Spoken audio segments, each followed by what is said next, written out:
ರಾಷ್ಟ್ರದ ಅಧ್ಯಕ್ಷರಾದಂಥ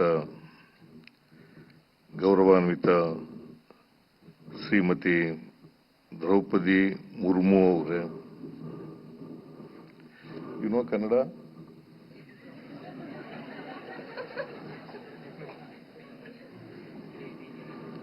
I speak in Kannada.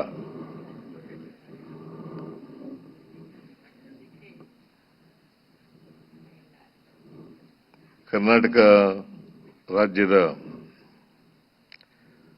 ರಾಜ್ಯಪಾಲರಾದಂಥ ಗೌರವಾನ್ವಿತ ಶ್ರೀ ತಾವರ್ಚಂದ್ ಗೆಹ್ಲೋಟ್ ಅವರೇ, ಭಾರತ ಸರ್ಕಾರದ ಆರೋಗ್ಯ ಮತ್ತು ಕುಟುಂಬ ಕಲ್ಯಾಣ ಸಚಿವೆಯಾದಂಥ ಸನ್ಮಾನ್ಯ ಶ್ರೀಮತಿ ಅನುಪ್ರಿಯಾ ಪಟೇಲ್ ಅವರೇ,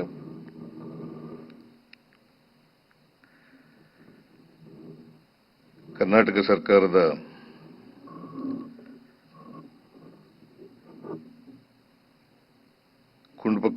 ಆರೋಗ್ಯ ಮತ್ತು ಕುಟುಂಬ ಕಲ್ಯಾಣ ಸಚಿವರಾದಂಥ ಶ್ರೀ ದಿನೇಶ್ ಗುಂಡೂರಾವ್ ಅವರೇ, ಮೈಸೂರು ಲೋಕಸಭಾ ಸದಸ್ಯರಾದಂಥ ಶ್ರೀ ಯದುವೀರ ಕೃಷ್ಣದತ್ತ ಚಾಮರಾಜ ಒಡೆಯರ್ ಅವರೇ,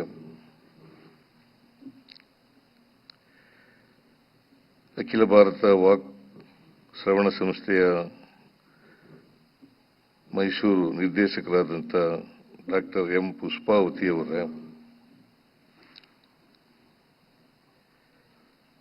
ಈ ಕಾರ್ಯಕ್ರಮದಲ್ಲಿ ಉಪಸ್ಥಿತರಿರ್ತಕ್ಕಂಥ ಎಲ್ಲ ಆಹ್ವಾನಿತ ಗಣ್ಯರೇ,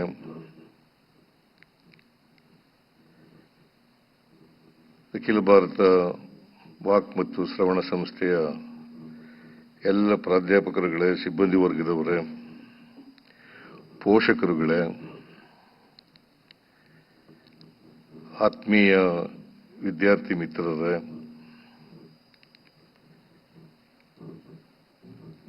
ಮಹಿಳೆಯರೇ ಮತ್ತು ಮಹನೀಯರೇ, ಮಾಧ್ಯಮದ ಸ್ನೇಹಿತರೇ,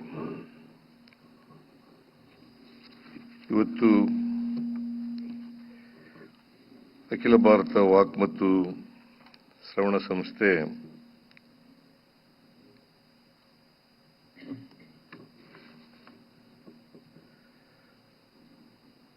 ವಜ್ರ ಮಹೋತ್ಸವವನ್ನು ಆಚರಣೆ ಮಾಡಿಕೊಳ್ತಾ ಇದೆ.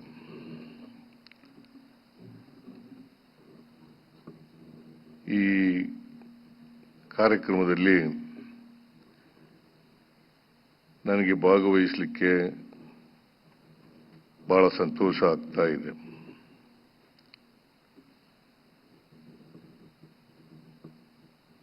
ಮೈಸೂರು ಜಿಲ್ಲೆ ನಮ್ಮ ಜಿಲ್ಲೆ.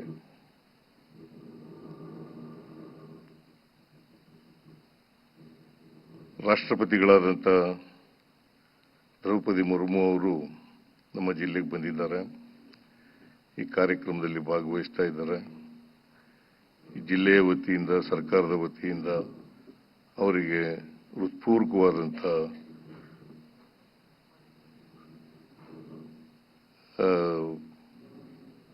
ಸ್ವಾಗತವನ್ನು ಬಯಸಲಿಕ್ಕೆ ಬಯಸ್ತಾ ಇದ್ದೇನೆ.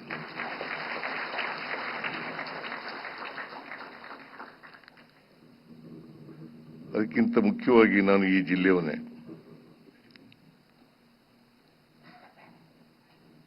ಈ ಶ್ರವಣ ಸಂಸ್ಥೆ, ವಾಕ್ ಮತ್ತು ಶ್ರವಣ ಸಂಸ್ಥೆ ಬಹಳ ವರ್ಷಗಳಿಂದ ನೋಡ್ತಾ ಇದ್ದೀನಿ. ನಾನು ವಿದ್ಯಾರ್ಥಿ ದಶೆಯಿಂದಲೂ ಕೂಡ ಈ ಸಂಸ್ಥೆಯನ್ನು ನೋಡ್ತಾ ಇದ್ದೀನಿ.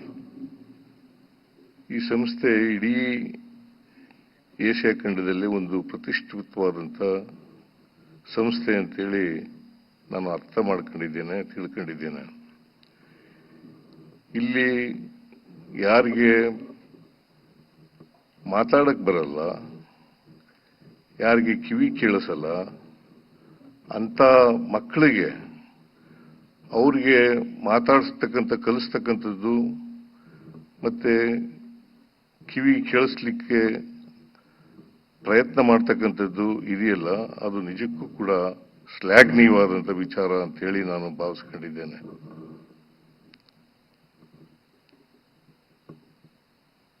ಇವರು ಸುಮಾರು ನಮ್ಮ ರಾಜ್ಯದಲ್ಲಿ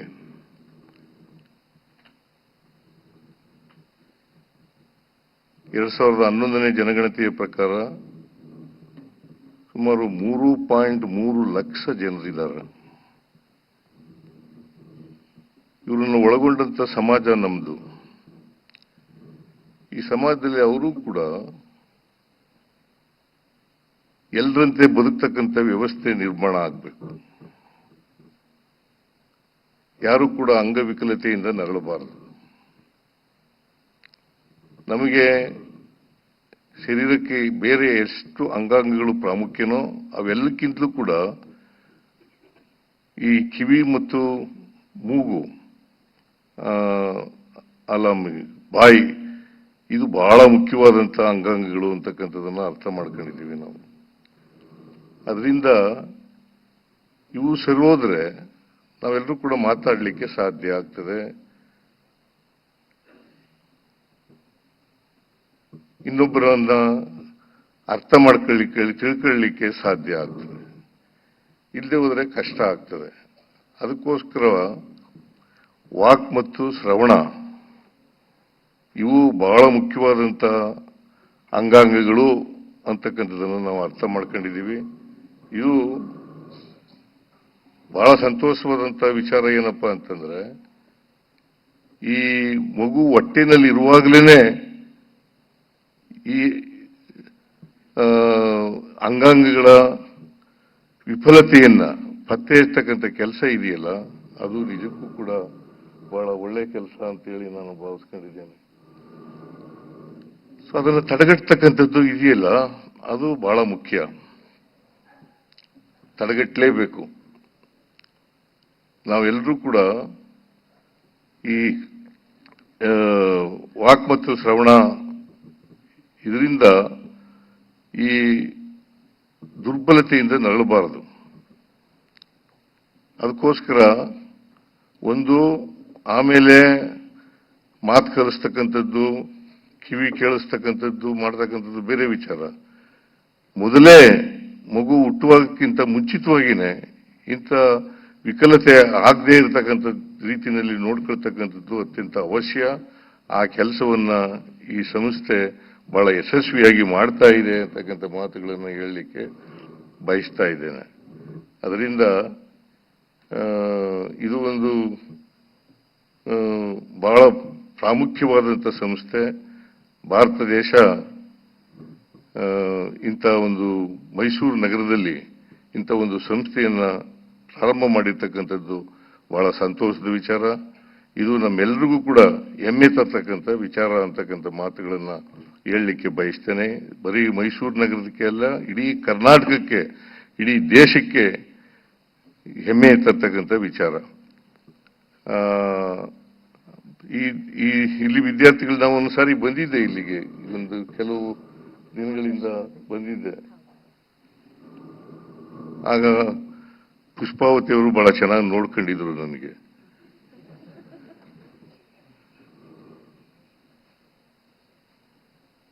ನನಗೆ ಸ್ವಲ್ಪ ಕಿವಿ ಸಮಸ್ಯೆ ಇತ್ತು. ಆ ಕಿವಿ ಸಮಸ್ಯೆಯನ್ನು ತೋರಿಸೋಣ ಅಂತ ಇಲ್ಲಿ ಬಂದಿದ್ದೆ. ಇಲ್ಲಿ ಚಿಕಿತ್ಸೆನೂ ಕೂಡ ಕೊಟ್ಟರು. ಮತ್ತೆ ಮುಂದೆ ಏನಾದ್ರು ತೊಂದರೆ ಆದರೆ ಬನ್ನಿ ಅಂತ ಹೇಳಿದ್ರು. ನನಗೆ ತೊಂದರೆ ಬರಲಿಲ್ಲ, ಹಾಗಾಗಿ ಸಂಸ್ಥೆಗೆ ಬರಲಿಲ್ಲ.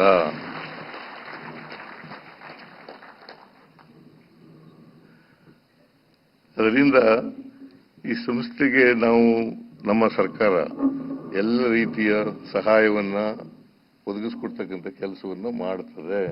ಈಗಾಗಲೇ ವರುಣಾ ಕ್ಷೇತ್ರದಲ್ಲಿ 10 ಎಕರೆ ಜಮೀನನ್ನ ಉಚಿತವಾಗಿ ನೀಡಿದ್ದೇವೆ.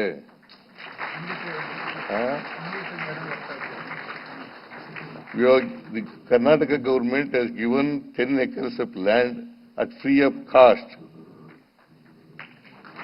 to this institution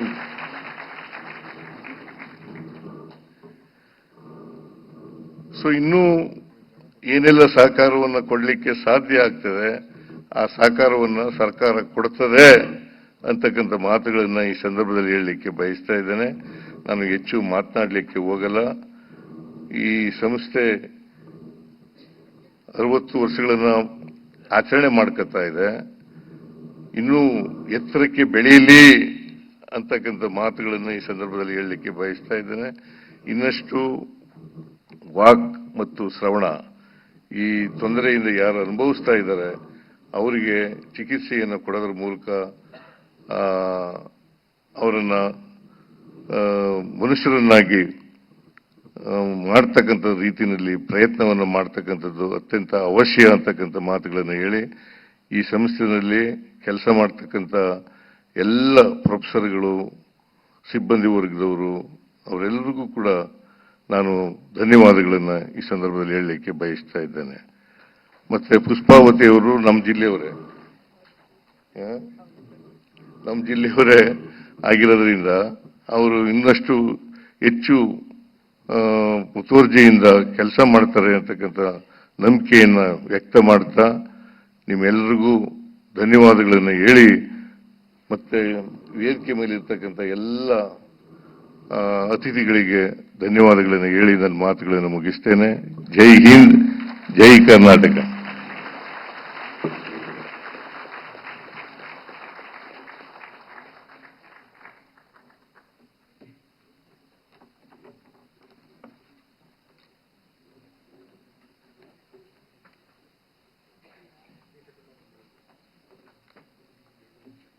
Thank you, sir, for your gracious presence and kind words. Your vision and leadership continue to inspire us. May I now request the Honorable Governor of Karnataka, Shri Thawar Chand Gehlot, to enlighten us with his words.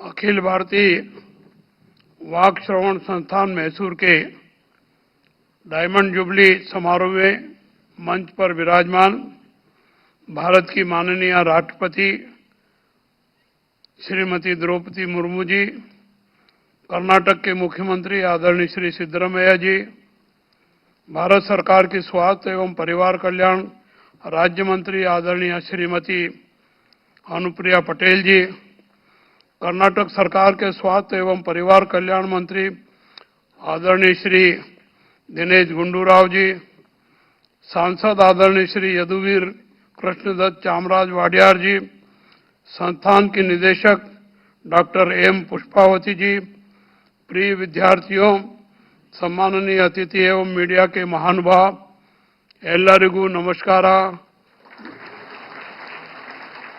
ನಾನು ನಿಮ್ಮೆಲ್ಲರನ್ನು ಹಾರ್ದಿಕವಾಗಿ ಸ್ವಾಗತಿಸುತ್ತೇನೆ. ये जानकर प्रसन्नता हो रही है कि अखिल भारतीय वाक श्रवण संस्थान मैसूर आज अपनी डायमंड जुबली मना रहा है. मैं आप सभी को इस अवसर पर हार्दिक बधाई एवं शुभकामनाएं देता हूं. आज के इस ऐतिहासिक अवसर पर भारत की माननीय राष्ट्रपति जी, आपकी उपस्थिति हमारे लिए सौभाग्य और गौरव की बात है. इसके लिए आपके प्रति कृतज्ञता व्यक्त करता हूं. यह संस्थान स्थापना के समय से ही श्रवण एवं वाक दिव्यांगता के क्षेत्र में शिक्षा, अनुसंधान और सेवा का अद्वितीय कार्य कर रहा है. अनेक लोगों को आवाज दी है, सुनने का अवसर दिया है और उन्हें समाज की मुख्य धारा से जोड़ा है. यह अपने आप में विशिष्ट उपलब्धि है. आज यह संस्थान संचार विकारों के क्षेत्र में पूरे दक्षिण पूर्व एशिया में एक अग्रणी संस्थान के रूप में कार्य कर रहा है. यह संस्थान 14 शैक्षणिक कार्यक्रम प्रदान करता है जो राष्ट्रीय शिक्षा नीति 2020 के अनुरूप सशक्त बहुविषयक शैक्षिक वातावरण को बढ़ावा दे रहा है. इसकी बहुविषयक टीम वाक एवं श्रवण संबंधी दिव्यांगताओं से ग्रस्त व्यक्तियों को व्यापक देखभाल प्रदान करती है, जो आरपीडब्ल्यूडी अधिनियम 2016 के अंतर्गत मान्यता प्राप्त 21 दिव्यांगताओं में से 13 को शामिल करके सुविधा उपलब्ध करा रहा है। तकनीकी प्रगति के इस दौर में आप सबके सामने नई चुनौतियां और नए अवसर है। Artificial intelligence, digital therapy, tele audiology जैसे क्षेत्रों में नई संभावनाएं हैं। इस दिशा में और अधिक प्रयास करने की आवश्यकता है। मुझे विश्वास है कि यह संस्थान सक्रियता से प्रयास करेगा। सबका साथ सबका विकास के मंत्र को साकार करते हुए एक समावेशी समाज के निर्माण के लिए देश के दिव्यांगजनों के सशक्तिकरण हेतु भारत सरकार का दिव्यांगजन सशक्तिकरण विभाग सक्रिय कार्य कर रहा है। दिव्यांगजन सशक्तिकरण विभाग द्वारा श्रवण बाधितों के लिए कॉकलियर इम्प्लांट योजना का क्रियान्वयन किया जा रहा है। इस संस्थान में भी ये सुविधा उपलब्ध कराई जा रही है एवं भारतीय सांकेतिक भाषा शब्दकोश का विकास भी किया गया है। भारत सरकार ने मेरे कार्यकाल के दौरान 10,000 शब्दों की दिव्यांगजन सशक्तिकरण की दृष्टि से जो वाक पटुता के लिए एक डिक्शनरी बनाई है, उसमें और भी सुधार हुआ है। उसका उपयोग करने की आवश्यकता है। श्रवण एवं वाक बाधित व्यक्तियों के लिए सांकेतिक भाषा संचार का प्रभावी माध्यम है। राष्ट्रीय एवं अंतर्राष्ट्रीय स्तर पर इसके विकास की आवश्यकता है। भारतीय सांकेतिक भाषा को मानकीकृत करना और समाज में इसके प्रयोग को बढ़ावा देने की दिशा में संस्थान को कार्य करना चाहिए। मैं आप सभी को एक बार फिर से डायमंड जुबली सेलिब्रेशन के लिए हार्दिक बधाई एवं शुभकामनाएं देता हूं। धन्यवाद। जय हिंद, जय कर्नाटक।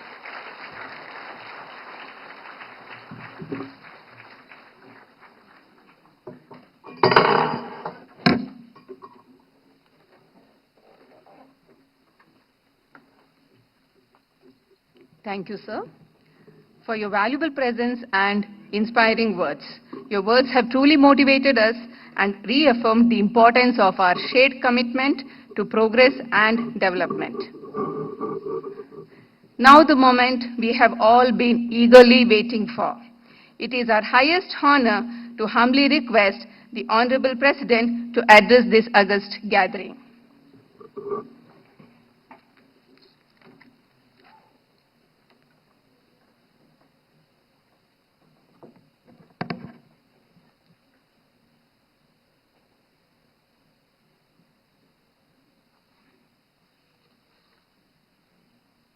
नमस्कारं कर्नाटक।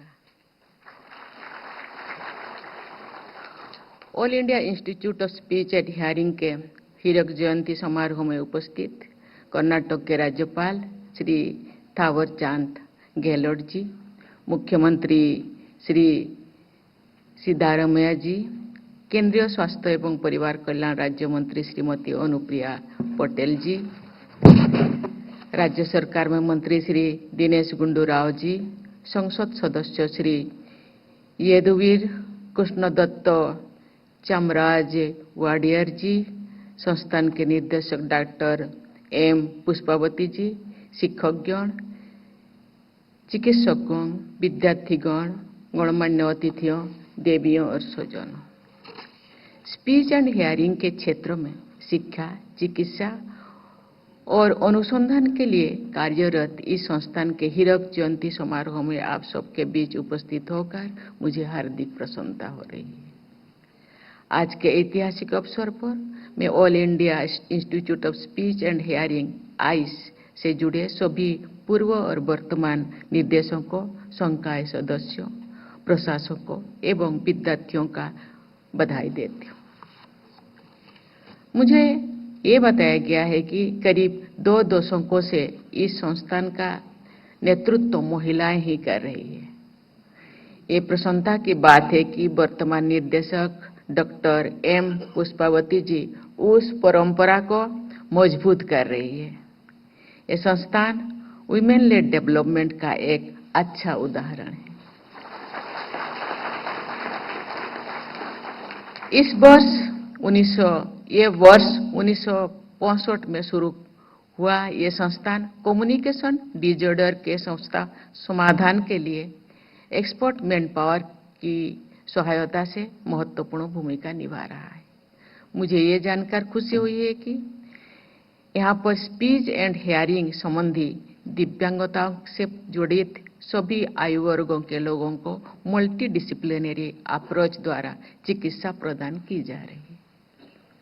इस संस्थान के आउटरीच सेंटर्स तथा टेली असेसमेंट और टेली रिहेबिलिटेशन संस्थाएं भी देश भर में जरूरतमंदों की सहायता कर रहे हैं। मुझे बताया गया है कि आयुष का ये परिसर मैसूर के महाराजा श्री जय चामराजेंद्र वड़ियर द्वारा दान की गई भूमि पर बना हुआ है। आज यहाँ पर श्री यदुवीर कृष्णदत्त चामराव वड़ियर जी उपस्थित है। मैं उनके पूर्वजों द्वारा किए गए समाज कल्याण के कार्य की सराहना करती हूँ। देवी और स्वजन, एक अनुमान के अनुसार वर्ष 2023 में भारत में 6 करोड़ से अधिक लोग हियरिंग की समस्या से पीड़ित थे। इस संदर्भ में National Programme for the Prevention and Control of Deafness के नोडल केंद्रों के रूप में आयुष की जिम्मेदारी बहुत बड़ी है।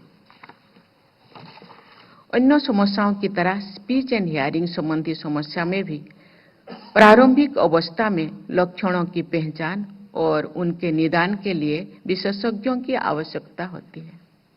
साथ ही समाज पीड़ितों के साथ सहयोग और सहानुभूति का नजरिया रखे, इसके लिए जागरूकता भी आवश्यक है।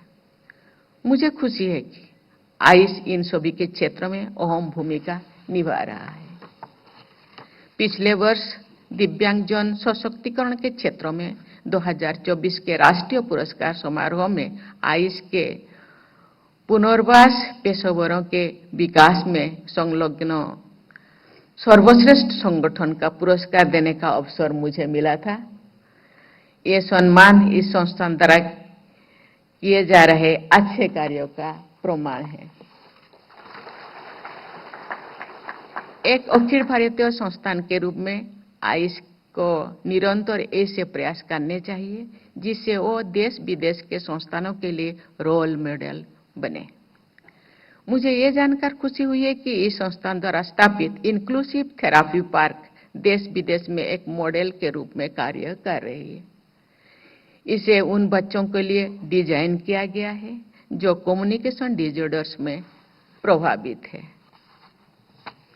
आयुष आरोग्य वाणी भी एक अनूठी पहल है जिसे कम्युनिकेशन डिसऑर्डर्स और उनके शीघ्र पहचान के बारे में जागरूकता बढ़ाने के लिए डिजाइन किया गया है। देश का अग्रणी संस्थान होने के नाते आयुष कम्युनिकेशन डिसऑर्डर से जुड़े राष्ट्रीय नीति निर्माण में भी सलाह दे सकता है। आज टेक्नोलॉजी हर क्षेत्र में महत्वपूर्ण भूमिका निभा रही है। स्पीच एंड हियरिंग से जुड़ी दिव्यांगताओं को दूर करने में भी लेटेस्ट टेक्नोलॉजीज का प्रयास अत्यंत सहायक सिद्ध होगा। लेकिन लेटेस्ट टेक्नोलॉजीज और डिवाइसेस आम लोगों तक पहुंचे, इसके लिए देश में उनका विकास और निर्माण जरूरी है। उदाहरण के लिए कोक्लियर इम्प्लांट जैसे उपकरण कम खर्चों में उपलब्ध हो, इसके लिए आवश्यक है कि इनके निर्माण में हमें आत्मनिर्भर बने। आयुष जैसे संस्थानों को इस दिशा में अग्रणी भूमिका निभानी चाहिए। इस क्षेत्र में रिसर्च एंड इनोवेशन को बढ़ावा देकर आप राष्ट्र निर्माण में अपना योगदान और मजबूत कर सकते हैं। इसके लिए आप देश के जाने माने शोध संस्थानों के साथ सहयोग कर सकते हैं। आयुष देश के दिव्यांग मानव संस्थानों को सशक्त बनाने में और अधिक योगदान दे सके, इसके लिए यहाँ पर सेंट्रल ऑफ एक्सीलेंस की स्थापना की गई है। मुझे विश्वास है कि ये सेंटर शिक्षाविदों, चिकित्सकों, तकनीकी विशेषज्ञों और शोधकर्ताओं को एक मंच पर लाकर दिव्यांग मानव संस्थान के सशक्तिकरण के दिशा में कार्य कर रहा होगा।